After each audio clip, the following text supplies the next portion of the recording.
बघा, आमच्या देखील सन्माननीय सदस्यांचं म्हणणं हेच आहे की पाण्याचा वाढीव कर जो आहे हा कमी केला पाहिजे। प्रशासनाचं असं म्हणणं आहे की 1 रुपया पण प्रॉफिट आम्हाला कमवायचं नाही, पण जेवढा खर्च होतो हा कायद्याने घेणं बंधनकारक आहे। आणि म्हणून तत्कालीन प्रशासकीय राजवटीमध्ये बीजेपीचे 2 आमदार, एक शिवसेनेचे आमदार आणि बीजेपीचे खासदार हे या प्रशासकीय राजवटीच्या काळामध्ये येथील संपर्कात होते आणि त्यांच्या या कार्यकाळामध्ये हा ठराव झालेला आहे।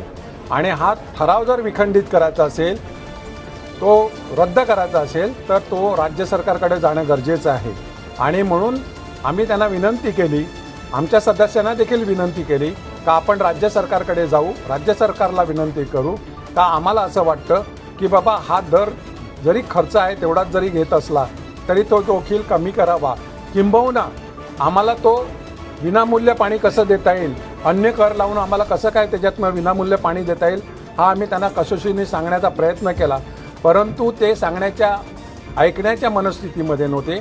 त्यांना आम्ही सांगितलं याच्यातनं मार्ग काढा की आतापर्यंत तुम्ही बघितलं असेल विधानसभेमध्ये सन्माननीय भाजपचे सदस्य वेगवेगळ्या प्रश्नावर प्रश्न विचारत असतात, अनेक गोष्टी तारांकित प्रश्न विचारत असतात, परंतु हा जो ठराव झालेला आहे दरवाढीचा प्रशासकीय राजवटीत त्यांच्याच राजवटीमध्ये झालेला आहे, तो विखंडित करण्यासाठी ते प्रयत्न करत नाही। आम्ही त्यांना विनंती वारंवार केली का हा ठराव विखंडित करण्यासाठी आपले सन्माननीय सदस्य जे आज या सभागृहात प्रेक्षक गॅलरीमध्ये देखील हजर होते, तर म्हणून मी त्यांना विनंती करत होतो, परंतु ते केवळ ठराव घ्या सांगत होते। परंतु असा राज्य सरकारकडे शेवटी हा नियमबाह्य जर असेल, चुकीचा असेल, काही असेल तर राज्य सरकारकडे आहे आणि राज्य सरकारला अधिकार आहे तो ठराव रद्द करणं, विखंडित करणं। तरीसुद्धा आम्ही आमच्या सदस्यांनी देखील सांगितलेलं आहे का बाबा आपल्याला हे दर कर कमी करायला पाहिजेत आणि त्याच्यासाठी आम्ही देखील शासनाकडे पाठपुरावा करणार आहेत आणि शासनाच्या मार्गदर्शनाने आणि शासनाच्या आदेशाप्रमाणे जर शासनाने आम्हाला परवानगी दिली तर आम्ही ते दर कर कमी करून घेऊ। ठरावावर पुढे काय झालं? ठरावावर काय नाही, आम्ही आता राज्य सरकारकडे जाणार, राज्य सरकारकडे मागणार। बघा, हा कुठचा प्रशासकीय ठराव आला नव्हता, खाली त्याने विचारलेला ठराव आहे आणि ठरावावर फक्त मतदान घ्या, तुम्ही ऐकलं असेल मतदान घ्या।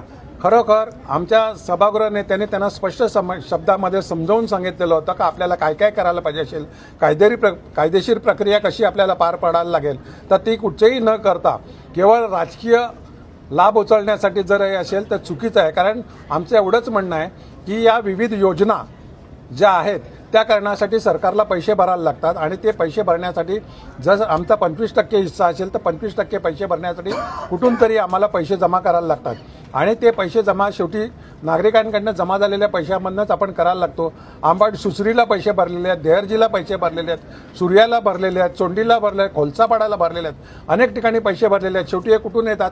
ते हे जमा झालेले पैसे आहेत ते आहेत। राज्य सरकार, मी यांना लवकरात लवकर विनंती यासाठी करत होतो कारण नवीन जनगणनेनुसार जर लोकसंख्या आपली वाढणार आहे आणि त्याप्रमाणे आपण वेगळ्या दर्जामध्ये जाणार आहोत, समजा ब दर्जामध्ये गेलो तर आता जे आपल्याला 70% ग्रँड मिळते केवळ 30% पैसे आपल्याला भरायला लागतात, तर कालांतराने आपल्याला ते 50% भरायला लागतील, त्यामुळे आपलं नुकसान होऊ शकतं।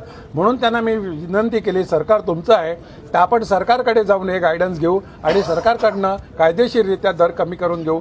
परंतु ते ऐकण्याच्या मनस्थितीत नव्हते। सगळ्यात महत्त्वाचा विषय असा होता